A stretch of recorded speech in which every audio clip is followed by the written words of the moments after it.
Bienvenue, Sylvie Dubreuil au microphone. Ce fut une joie de rencontrer Joanie Lacroix qui a fondé un projet inspirant, Pastel Fluo, une entreprise sociale qui a pour vocation de créer des vidéos ayant un impact sur la société et l'environnement. Joanie Lacroix nous invite à nous reconnecter à nous-mêmes dans la douceur et d'avancer un jour à la fois. Bonne écoute. Bienvenue Joanie. Merci Sylvie. Alors Joanie, tu es la fondatrice de la plateforme Pastel Fluo et de Pastel Fluo Production. Pourquoi distingues-tu les deux? En fait, Pastel Fluo Production, c'est une entreprise sociale. Donc, c'est une maison de production que j'ai créée, dont le but, c'est vraiment d'amener les entreprises dans un mouvement d'impact. Donc, moi, je me suis fait un peu la mission de montrer que les entreprises peuvent être une force motrice puis même un accélérateur de changement pour le bien de la société puis de la planète. Fait que j'essaie de développer du contenu qui s'appelle du contenu d'impact puis d'amener les entreprises à faire du contenu différemment. Donc, soit en montrant leurs actions sociales, humaines, leurs responsabilités environnementales. Et Pastel Fluo Production, comme on est une entreprise sociale, on remet une partie de nos revenus à Pastel Fluo, qui est la plateforme qu'on a créée pour nous aussi, en fait, être dans ce mouvement d'impact-là.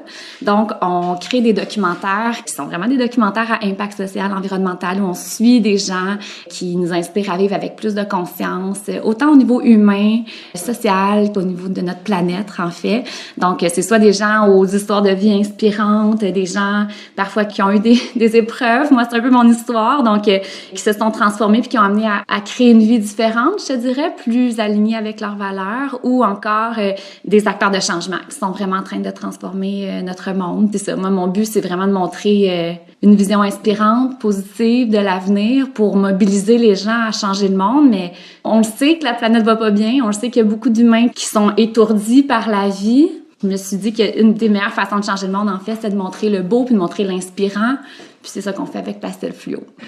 Joanie, c'est un projet de vie, la plateforme Pastel Fluo et production Pastel Fluo, et qui est née suite à des épreuves que tu as vécues. Peux-tu nous en parler? Il y a 3 ans, presque jour pour jour, mon petit garçon Thomas est décédé, environ une semaine après sa naissance.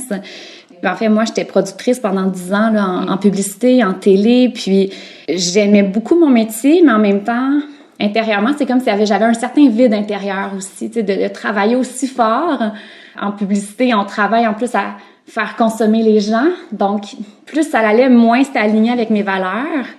Mais j'aimais ce métier-là. Puis quand Thomas est décédé, j'ai vraiment frappé un mur, tu sais. Puis je me suis dit, comment est-ce que je peux allier tout ce que j'ai acquis comme expérience puis comme expertise, mais de le mettre au service du bien commun. Puis Pastel Fluo est né suite au décès de Thomas. Initialement aussi, je voyais que cette épreuve-là, puis pourtant, on est plusieurs à avoir peur de la mort, là, mais moi, j'avais très, très peur de la mort. Quand Thomas est décédé, il y avait cette douleur-là qui cohabitait aussi avec tellement de lumière puis de prise de conscience. C'est comme s'il y avait vraiment 2 côtés. Alors qu'avant, pour moi, perdre un enfant, c'était juste négatif. Je voyais juste de la douleur.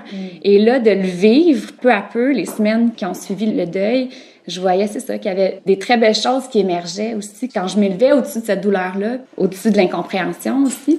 Donc, Pastel Fluo est né quelques mois après le décès de Thomas, où j'ai eu envie initialement de montrer le beau à travers l'épreuve. Tranquillement, ce projet-là s'est transformé. Il y a d'autres personnes qui se sont mises sur mon chemin, puis c'est comme si, intuitivement, je te dirais que mon intuition se développait à travers les mois qui ont suivi Thomas. Et j'ai eu une quête spirituelle aussi, et j'avais vraiment envie d'être plus à l'écoute de ce ressenti-là. Les 10 années qui ont précédé, j'étais beaucoup dans ma tête, j'organisais, je gérais les budgets, tu sais, j'étais vraiment dans le rationnel, puis j'ai eu un grand besoin d'aller plus dans mon cœur. Je m'étale un petit peu, là, mais c'est ça. Fait qu'initialement, Pastel Fluo, ça a été de montrer la beauté à travers les épreuves, qu'est-ce qui peut émerger. Et tranquillement, là, il y a eu des gens, des acteurs de changement qui se sont mis sur mon chemin, puis intuitivement, je le savais quand fallait que je fasse un documentaire sur une personne. Puis je me suis dit, OK, je vais juste écouter ça, puis c'est particulier parce que chacune de ces personnes-là, en plus, était dans des années très charnières. Donc, on a commencé à les suivre au début, c'était quelques mois. Puis là, les derniers, on les a suivis sur 1 an et demi. Donc, Pastel Fluo, c'est ça, est né suite au décès de Thomas. Et ce qui s'est passé, c'est que quelques semaines avant de lancer Pastel Fluo, la plateforme, je tombe enceinte de ma petite fille, Nélia. Nélia, tout allait super bien, puis pour une raison qui est encore inexpliquée, son cœur a arrêté de battre à 6 mois de grossesse, quelques mois là, après le lancement de Pastel Fluo. Puis c'est sûr que, je te dirais, quand Nélia est décédée, je me sortais à peine du deuil de Thomas, donc pour moi, c'était tellement difficile là, à accepter, je te dirais. Surtout qu'il n'y avait aucun lien entre la mort de mes 2 enfants. Et ça l'a fait en sorte que j'ai pris une grande pause. J'ai eu besoin d'être vraiment dans le silence puis de pleurer beaucoup. Il y avait cette phrase-là qui me remontait dans le cœur pendant ces semaines et ces mois-là de silence puis d'intériorité après son décès. Ça me disait, mais tu sais, de changer le monde, c'est pas juste individuel. Changer le monde, c'est aussi collectif. C'est chacun de nous, mais c'est les entreprises, c'est les gouvernements. Si on veut vraiment changer les choses, il faut que tout le monde se mette dans ce mouvement-là. Puis je comprenais, je captais ça, cette information-là, mais je savais pas quoi en faire. Une année, tout est venu clair. Je me suis dit, attends un peu, je vais fonder mon entreprise sociale. Déjà, Pastel Fluo Production existait, mais c'était juste les documentaires de Pastel Fluo. Et là, tout s'est mis en branle où je me suis dit, OK, je vais amener les entreprises dans un mouvement d'impact avec l'argent qu'on va faire, parce que Pastel Fluo était autofinancé. Je vais redonner une partie à Pastel Fluo, puis là, je vais créer quelque chose d'un peu plus circulaire. Tes valeurs, en fait, sont vraiment dans le partage de l'altruisme, la liberté, la simplicité, l'humilité aussi, cette responsabilité sociale tant individuelle que collective. Quel message, justement, tu as envie de faire passer tant aux individus qu'aux entreprises aujourd'hui? C'est sûr que je te dirais que la ligne directrice de tous mes documentaires, c'est vraiment de se réaligner avec nos valeurs profondes, avec nos aspirations profondes. Donc, ça peut prendre plein de formes.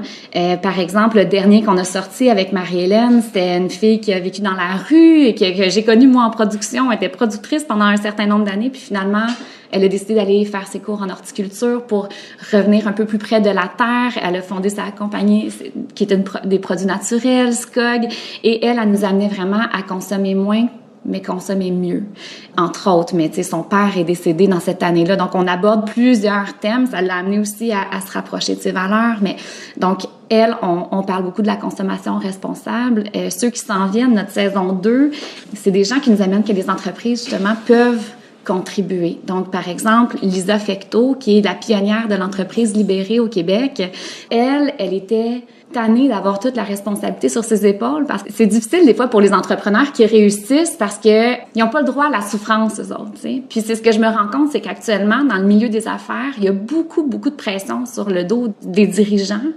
Puis il y a une incompréhension entre les employés puis les dirigeants. Donc, puis on est comme mûr pour une nouvelle façon de diriger les entreprises avec plus de transparence, plus de coopération. C'est comme si les anciennes structures actuellement fonctionnent plus. Puis il y a une crise autant au niveau des employés que des entrepreneurs. Puis Lisa, on l'a suivie pendant 1 an et demi, puis elle a complètement aboli la hiérarchie de son entreprise. Il y a un repartage de revenus avec les employés. Par exemple, il y a un coach de vie qui est là à temps plein parce que les employés, tout est transparent, donc tout doit être exprimé. Autant la gratitude que les malaises. Donc, il n'y a rien qui est caché, mais ça fait en sorte que humainement, on est dans un moment où on porte quand même beaucoup de masques, hein? Donc, de dire les vraies choses, puis d'ouvrir, puis de parler de ce qu'on ressent à l'entreprise, c'est pas commun. Donc, elle était obligée d'engager un coach de vie qui est là dans son entreprise pour aider les employés à se déployer personnellement et professionnellement. Donc, pour elle, l'entreprise, à la fin de la journée, c'est un moyen d'épanouissement des personnes. Elle m'a fait prendre conscience aussi à quel point que c'est vrai, tu sais, si nos entreprises servent pas à contribuer à la société ou à la planète, ben à quoi ça sert, tu sais? Puis présentement, on est beaucoup dans un mindset où on doit croître. C'est la croissance, c'est les profits, mais c'est pas ça le but. Ça, c'est un moyen, en fait, pour atteindre le vrai but. Ce qu'on est en train de voir, comme un autre documentaire qu'on fait avec Marie-Josée Richer, la fondatrice de Prana, elle dit, nous, au cœur de notre mission, c'est de créer de la valeur sur la société puis la planète. Fait que, par exemple, avec l'argent que génère Prana, ils vont aller voir le petit producteur d'amandes. Mais comment est-ce qu'on peut l'aider? Est-ce qu'on peut y mettre des panneaux solaires? Est-ce qu'on peut créer de la valeur à toutes les étapes de la chaîne, autant aussi sur leurs employés, pour que tout le monde soit bien, puis que tout le monde puisse en profiter, puis de voir, ben OK,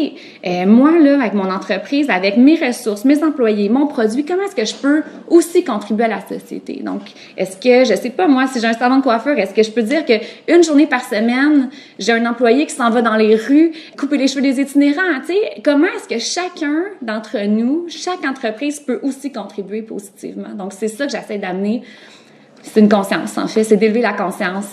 On est à un moment où les ressources de la planète s'épuisent, où on remet vraiment beaucoup en question notre économie, qui est toujours misée sur la croissance. C'est comme si les modèles établis nous ont servi pendant un certain nombre d'années, mais présentement, en 2018, ça fonctionne de moins en moins. Puis plus on évolue, puis on le sait avec l'état de la planète, je veux dire, ça fonctionne plus, il faut faire les choses autrement, puis tout est à réinventer présentement. Moi, ce que j'ai envie de démontrer, c'est que les entreprises, à travers leurs ressources, les humains qui travaillent pour ces entreprises-là, comment est-ce qu'ils peuvent aussi contribuer au mieux-être de la société puis de la planète. Donc, j'ai été suivre des gens, des acteurs de changement qui nous démontrent qu'on peut diriger autrement, qu'on peut créer de la valeur, non seulement économique, mais sociale, environnementale. On les a suivis pendant un an et demi. La saison 2, c'est pas mal, c'est des portraits de 3 entrepreneurs.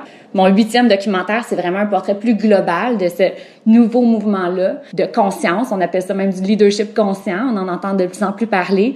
Donc, c'est pour montrer concrètement ces humains-là derrière les entreprises, leurs valeurs, comment ils dirigent, puis qui ils sont profondément. Comment tu te sens? Je me sens mieux que jamais. Puis ce bonheur-là, il est pas lié à, comment dire... T'sais, on est dans une culture du feel-good, hein? Donc, on faut qu'on ait de l'air, de bien aller. Ce que ça m'a amené, entre autres, ça m'a amené plusieurs choses, ces épreuves-là, mais ça m'a amené à être complètement vrai à travers tout ce que je suis. Donc, je me permets d'avoir de la peine, je me permets d'avoir des doutes, je le partage avec tout le monde autour, puis on crée dans cette transparence-là, on crée à travers la réalité de chacun. Tu sais, ça fait quand même 2 ans et demi, Pastel Fluo. Tu sais, moi, j'ai vécu des grosses épreuves, mais même l'équipe, je veux dire, il s'est passé des choses dans la vie des gens de l'équipe autour, mais on en était conscients, puis on prenait soin des uns des autres. Donc, oui, tu sais, c'est avant tout, en fait, Pastel Fluo, puis Pastel Fluo Production, c'est avant tout un élan de partage, un élan de transparence, de vérité, d'enlever ces masques-là, qui souvent, au travail, habituellement, on en a des masques. Ça a été ça aussi, tu sais, pendant 10 ans, j'étais productrice, mais ma plus grande force, c'est l'humain. Je sais pas, pendant ces années-là, je voulais tellement avoir de l'air rationnel, ou en tout cas, que les gens sachent que la productrice, si elle va pas bien, là, on a cette tendance à penser que le projet va s'écrouler. Mais non, tu sais, maintenant, je vais être complètement vraie, mais les gens vont voir cette force-là à travers la fragilité. On a des vies en parallèle. Donc, l'importance, en tout cas pour moi, ça a été un cadeau, c'est de, à chaque jour, aborder la vie dans une vérité, puis oui, avec humilité, parce que on sait pas tout. Puis pendant longtemps, je voulais cacher. Quand je savais pas quelque chose, je voulais le cacher. Puis maintenant, je suis vraie, je suis entière, autant dans ma vie professionnelle que personnelle. Puis ça, c'est un cadeau, c'est riche en fait de s'offrir ça, de se dire, c'est ça, je suis pas une personne différente au travail qu'à la maison. Tu sais. J'ai envie de faire le parallèle avec ton nom, Pastel Fluo. Oui. Parce que le fluo, c'est le contraire de pastel, oui. Et pastel est le contraire de fluo. Pourquoi exact. Ce nom? Pastel, si on décortique chacun des mots, tu sais, pastel pour moi, c'était la douceur, c'était l'intériorité, c'était ce côté-là introspectif, profond. À travers tous les projets de Pastel Fluo, il y a une profondeur qui s'installe, ça vient nous toucher à un niveau un peu plus profond, ça reste pas au niveau de la tête. Fluo, c'est la lumière, c'est l'énergie, c'est la créativité, c'est l'inspiration. Et Pastel Fluo, justement, comme tu le dis, c'est différent. Donc pour moi, c'est aussi le 180 degrés. Moi, ce projet-là est né suite à mon propre 180 degrés dans ma vie. Donc, c'est d'allier justement la douceur et la créativité, l'introspection et l'inspiration.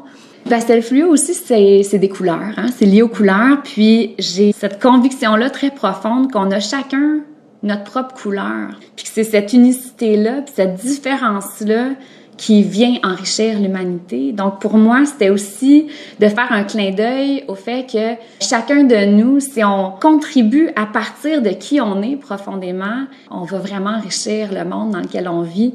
Donc Pastel Fluo a beaucoup de signification, mais oui, c'est tout ça en même temps.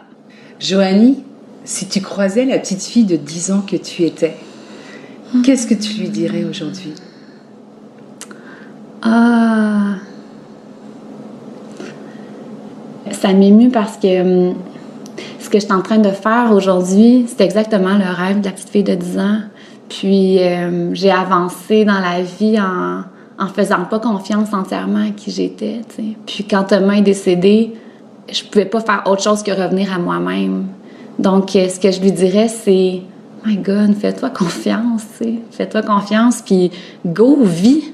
Crée ta vie, tu sais. Sois pas sur le pilote automatique.